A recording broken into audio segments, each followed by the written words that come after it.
We ready? I'm ready. Okay, good evening and welcome to the Thursday, June 16th, 2022 regular meeting of the HPC. Madam Clerk, can you please call roll? Committee Member Mueller. Here. Committee Member Soriano. Here. Vice Chair Purcell. Here. Public communications, this is the time set aside for public communication to talk about any item that is not on tonight's agenda. Madam Clerk, is there anyone who would like to speak to us this evening on any item not on the agenda? No, there are not. Great. Then we can move on to consent item number 1, approval of the Historic Preservation Committee May 12th, 2022 meeting minutes. Did anyone have comments on the meeting minutes? No, I don't. There's no public comment on meeting minutes.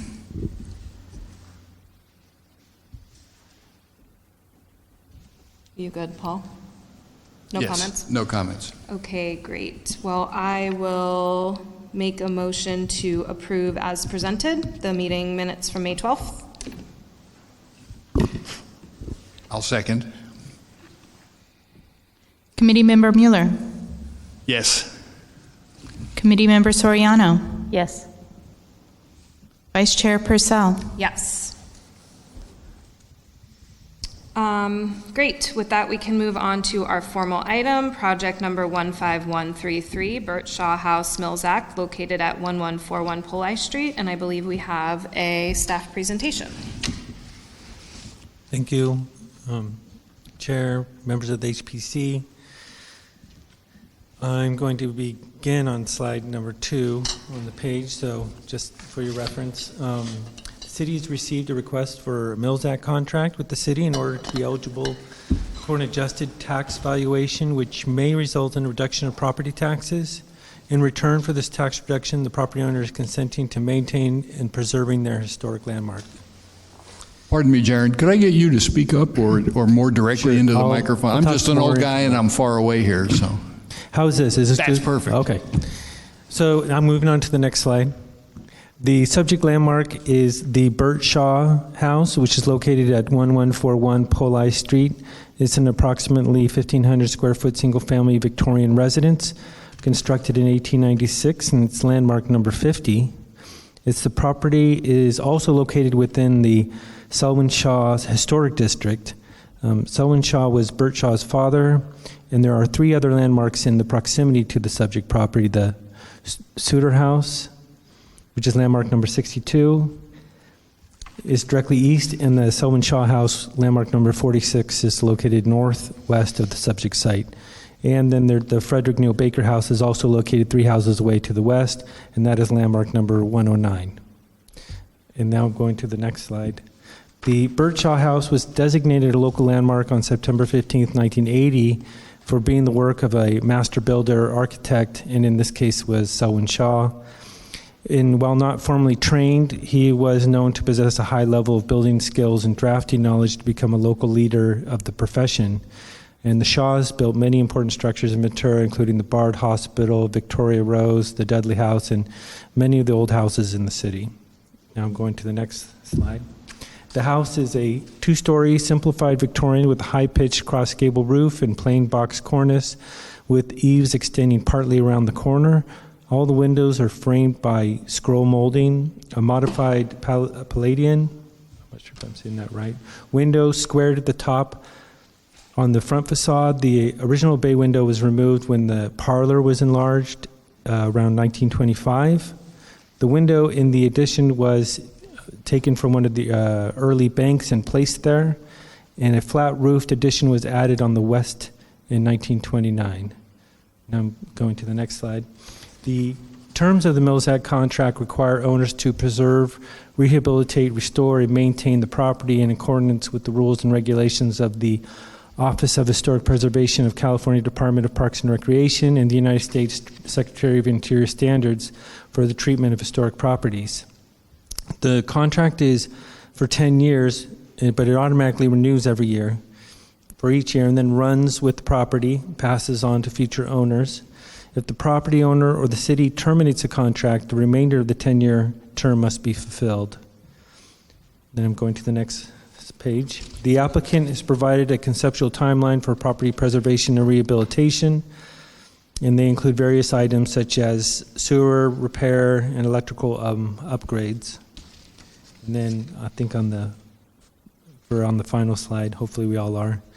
Staff is recommending the Historic Preservation Committee approve by minute motion, recommending the City Council approve the Millsack contract.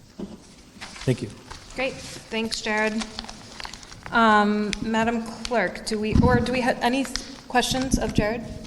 Go ahead, Mr. Mueller. Well, I have a couple questions, and this might be more revealing my ignorance than providing any enlightenment. In the staff report, it says, items included in the Millsack contract should be those necessary to protect the structural integrity of the property and prolong the life of the building. Those that preserve the character-defining features of the structure and those that restore the structure according to the standards. Only the exterior of the structure is nominated for landmark protection. The entire exterior fabric of the structure will be subject to the contract. And that's fine. I understand that. But when you look at the list of the schedule of repairs and maintenance that's going to be done, well, there's stuff like sewers and electricity. Now, I don't doubt that's a good idea if you have a home and to keep it.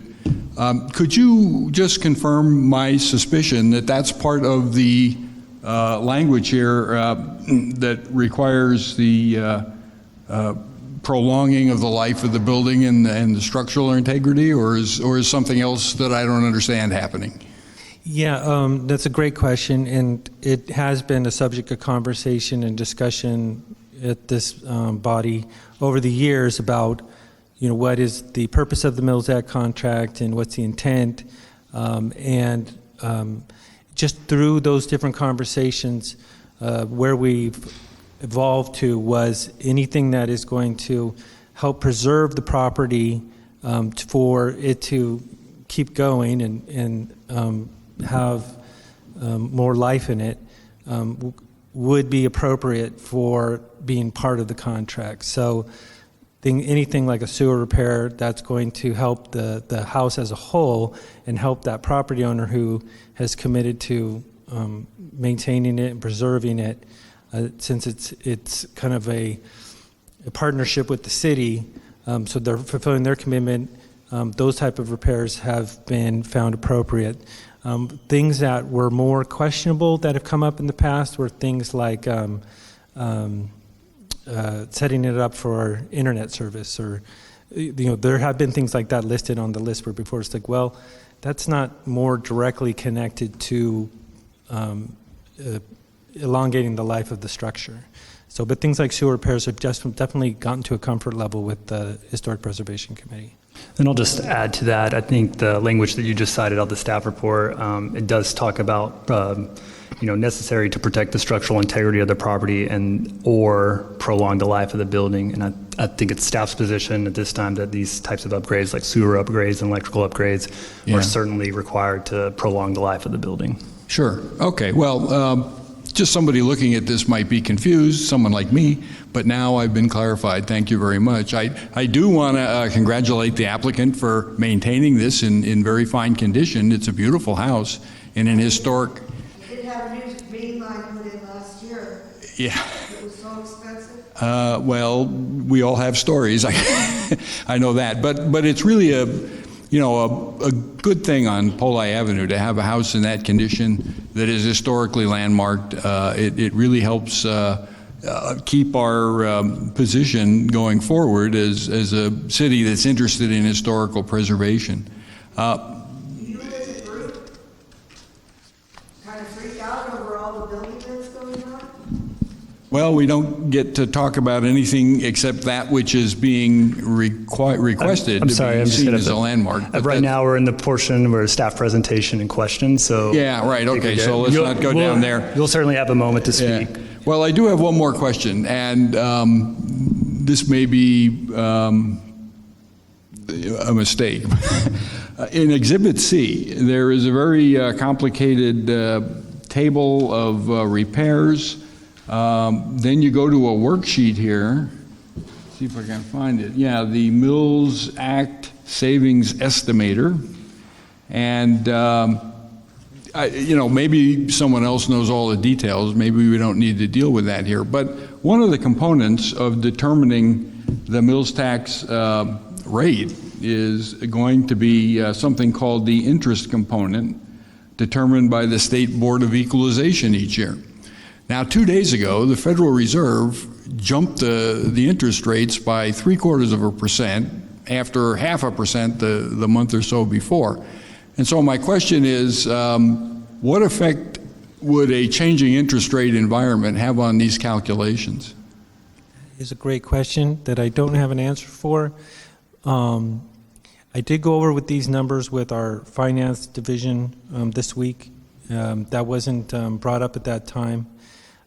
We use this sheet more as a tool, as nobody's being held to anything within the sheet. Yeah. But it's an interesting question, and as this moves on towards City Council, we can also find out more information about those type of variables. Well, maybe more generally, does anyone have any experience with an interest rate environment that's rapidly changing and its effect on these kinds of contracts? So I don't think this is not really our wheelhouse. It's a very nuanced part of this request. As it says on there, this is the Millsack Savings Estimator, and it's estimating based on the condition of today. Yeah. As Jared mentioned earlier, this contract self-renews every year. So, Sure. I mean, obviously, any of those things, as you see, all the Yeah, all variables those can numbers could all change, change. right, yeah. So, to answer your question, I don't know that any of us have direct experience in a rapidly interest. Yeah. Volatile So as far as we know, interest there's no risk to the city or the applicant that we've experienced that would indicate any problems in that direction. Not to our knowledge, no. Okay. Thank you. Any other questions of staff? I actually have a question. On slide 7, it shows where the bay window was and the flat roofed addition. And in a later photo, it shows the second story on that flat roofed addition. Oh, yeah. When was that added? I'm just curious. Well, there we go. Thank you. When we bought the house, as I said, it was a tear down, and I spent a number of years working with historical preservation and architectural review board, and thousands of dollars in blueprint changes because those two groups didn't speak to each other, and they each had different ideas. Any other questions of staff? I would concur from what he said. I saw that in the research for the building. Great. With that, we can move on to public comment. Madam Clerk, do we have any members of the public that would like to speak to us regarding this item? We do. I have Stephen Schaefer.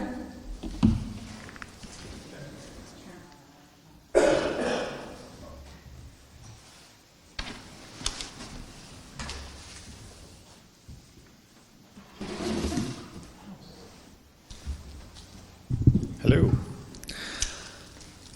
Hello there, my name is Stephen Schaefer. Tonight I'm speaking to you representing the San Buenaventura Conservancy, so we would like to support this Mills Act. Our understanding of the Mills Act is, and I'll go ahead and put this in the record, that the Mills Act will generally save a applicant between 40 and 60% on their property tax at any given time on a new assessment, and the assessor is really the group that makes these final calculations. Because this house is assessed at a value from the 1990s, it probably will not see a savings, and the city probably won't see any loss of revenue because of this Mills Act. So on the bright side, sometimes Mills Acts will bring in less taxes for the benefit. But wanted to support the Mills Act. I think it's a great program. I also wanted to make this mention. I wanted to remind the HBC that the state-sponsored Mills Act itself was intended to include both landmarks and district contributors. So in historic districts such as this, even if this house was not a landmark and it was a district contributor, it would normally be eligible for a Mills Act, not here in Ventura. So as not to overwhelm the system, it was the Mills Act was curtailed in Ventura to just landmarks when it was first adopted by City Council. Ventura is an outlier in this regard because most, if not all, other cities in the state of California have adopted the Mills Act, like Los Angeles, San Francisco, Ventura County, Oxnard. They all include districts. So that is something maybe the HPC could look at. It is something that would support more preservation of this kind in Ventura, and this incentivizes district preservation and district adoption. And right now, if you were to make your neighborhood into a district, there really wouldn't be any benefit that you could draw a line to and say, all right, well, we're doing this for pride of ownership and possibly, increase property values, but in and of itself, it would be great if some people could get the benefit of the Mills Act and really restore their houses because of that. So I will leave you with that. In support of the Mills Act in front of you, and in support of expanding to districts if that's ever a possibility. Thank you very much. Thank you very much for your comments. Any other public comments? No. Okay, with that, we can deliberate. Chair, there usually is a portion where the applicant can Okay. speak. I didn't hear that opportunity. Thank you. Yeah, that's correct. We can definitely make that. Okay. Give her Would that the bill. applicant like to address us at all on this item? I have a question about the window, because I've never heard you guys mention that. Window. Would you- Used to be a bay window. Would you like to come up here to the table, speaking to the mic? Yep. We're not either. It's fine. Yeah, I was going to say, we're not either, it's true. Good point. Yeah, good point. There you go. I'm curious about the window situation, because there is a window in my living room that's etched glass. And when we restored the house, I wanted to take it out so it didn't get broken. And my ex-husband, my then husband, promised me he wouldn't break the window, and he didn't break the window. But if you go down into this, I have a cellar. I don't know if that's in your notes. I have a cellar. Or when you go into the cellar, you can see across and you can see the framing of where there used to be a bay window at the end of the house. But unless you went into the cellar, you would never know it. And I was just curious if you know where the window came from. Because I had heard that it came from a bank. Is it okay if I? Yeah. So I'm just going to read verbatim from the City Council resolution that approved and designated the landmark. It said, all the windows are framed by scroll moldings, so on and so forth. The original bay window was removed when the parlor was enlarged circa 1925.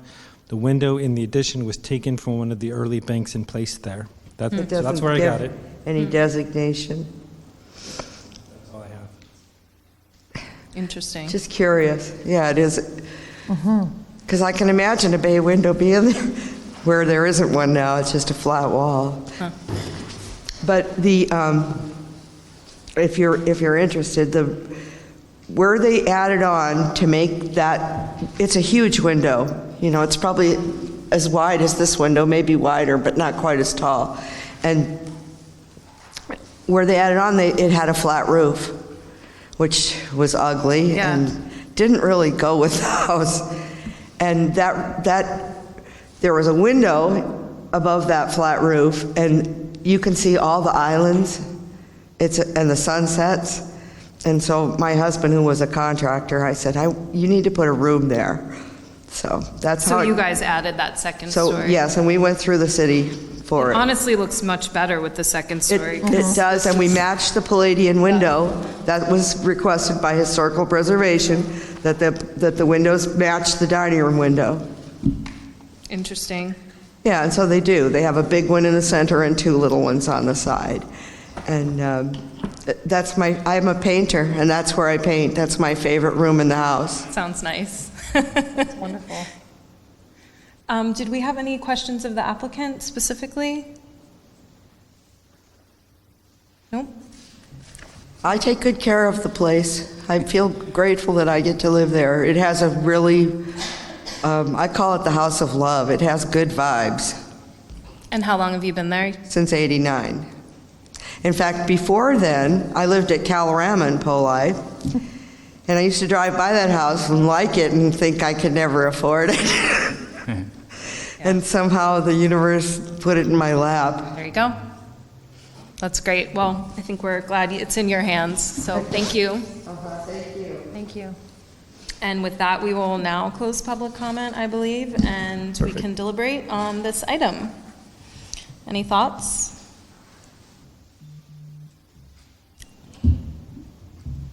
Well, it seems as though everyone's in agreement that this is a good idea. The actual benefit is not precisely known at this point, but, you know, it would be a good way to ensure that this house stays up to date and in good condition, which is our purpose here. Yep. I'm in support of this application. Any other? Okay, does anyone want to make a motion? I would like to discuss the topic that Mr. Schaefer brought up. Would that be most appropriate after we make a motion? Yeah, district? yeah, we can definitely talk about that. I would recommend we table it for another meeting so we can agendize that. And then if that's a discussion, if that's something we want to talk about further within the, Yeah, that that's would probably a be- larger topic that's gonna, but yeah, so we can definitely That would be speak about great. that. So in '92, did your husband ask about the Mills Act when you bought the house? There's a letter from the city. I don't know. I honestly don't remember. We didn't start the Mills Act program until 2004. Oh, yeah. Oh, sorry. Yeah, Interesting. I know. Yeah. Sorry. It's distracting me. Jared just mentioned we didn't start the Mills Act program till 2004, so. Oh, okay, all right.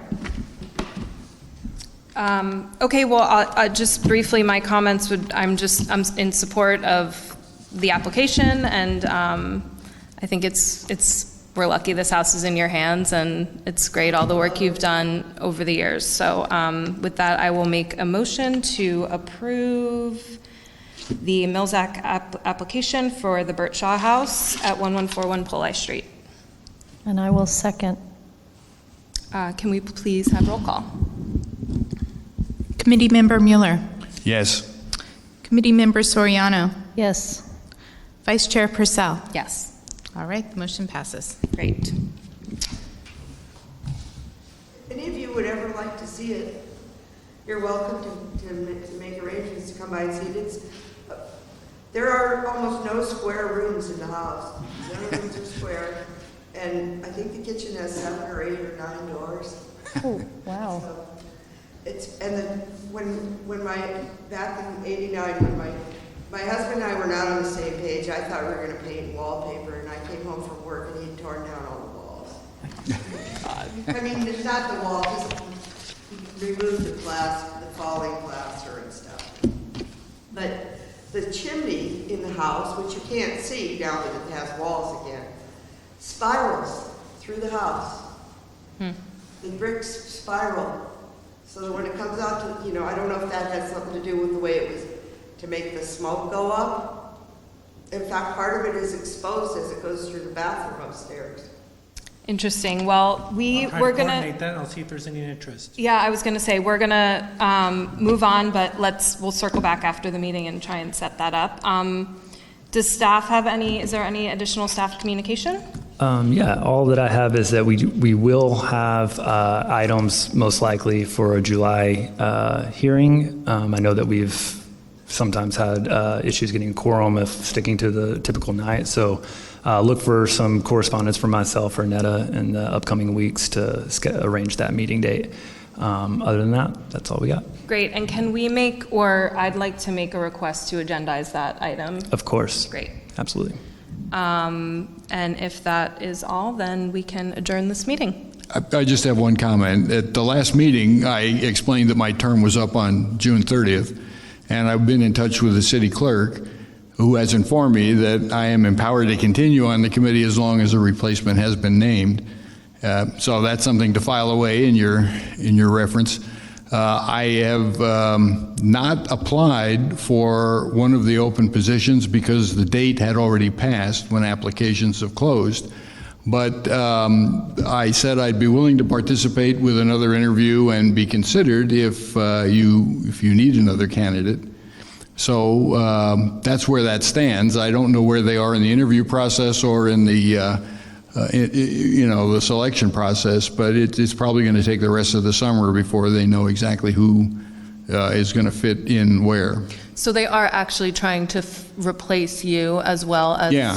They issued a notice for looking for 3 volunteers. Okay. And that would be 1 to take my expiring position and the 2 that are open.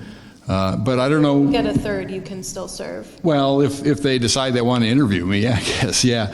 But that if they find 3 good candidates, well, then it's been nice to know you. But if they are a little, if they come up short, I'm willing to serve whatever term makes it a quorum.